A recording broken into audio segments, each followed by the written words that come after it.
Have you ever looked at a science question and just felt your brain kind of switch off? Yeah, we've all been there. But what if I told you that the most intimidating questions are often just a few simple ideas stacked together in a trench coat? Well, that's what we're going to do right now. We're going to deconstruct one and see just how simple physics can actually be.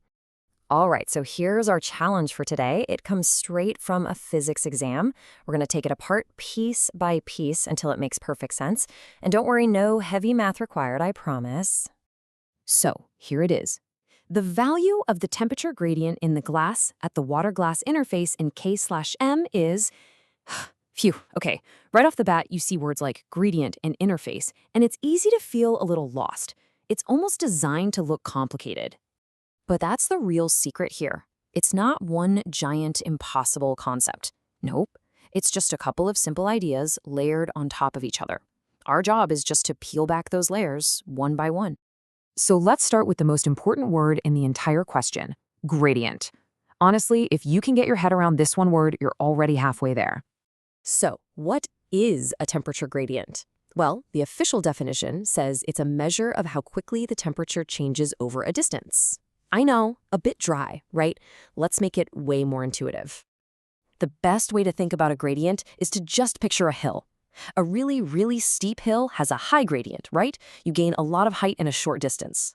A completely flat road, well, that has a zero gradient, no change at all.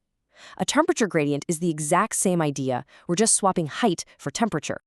And hey, don't let those units K/M throw you off. That's just the scientific way of saying how much the temperature changes per meter of distance. And Kelvin, or K, that's just another way to measure temperature, like Celsius or Fahrenheit. No big deal. All right, so we've nailed gradient. Now for the second piece of the puzzle, the interface. All this word does is tell us where we're supposed to be looking. By definition, an interface is the surface forming a common boundary between two different things. Again, sounds super formal. But really, it's just a fancy science term for the exact spot where two different things touch each other. That is it. The top of your desk is an interface between the desk and the air. Simple as that. So back in our problem, the water-glass interface is nothing more than that precise microscopic surface where the molecules of water are literally touching the molecules of glass. The question is asking us to zoom way in on that one specific boundary. Okay, so now we have our two key ideas. Gradient just means how fast something changes, and interface just means where two things touch. Now we get to do the fun part. We can put it all together and translate the original question into plain English. So after stripping away all that jargon, what on earth is this question actually asking us? And there you have it. That's the whole question. All that complex language just boils down to this one simple query. You see, scientific language isn't actually meant to be confusing. It's just designed to be incredibly precise. Now, you might notice we can't actually calculate a final number.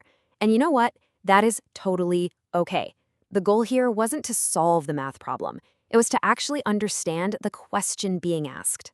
To get to a final number, we need more information, right? Like the actual temperature of the water, the temperature of the glass, how thick the glass is. But that's not the point.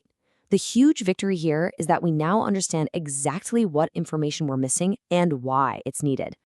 And knowing what to ask is often way more powerful than just finding an answer. Because understanding the concept of a gradient, well, that's not just about passing a test. It unlocks a whole new way of seeing the world around you.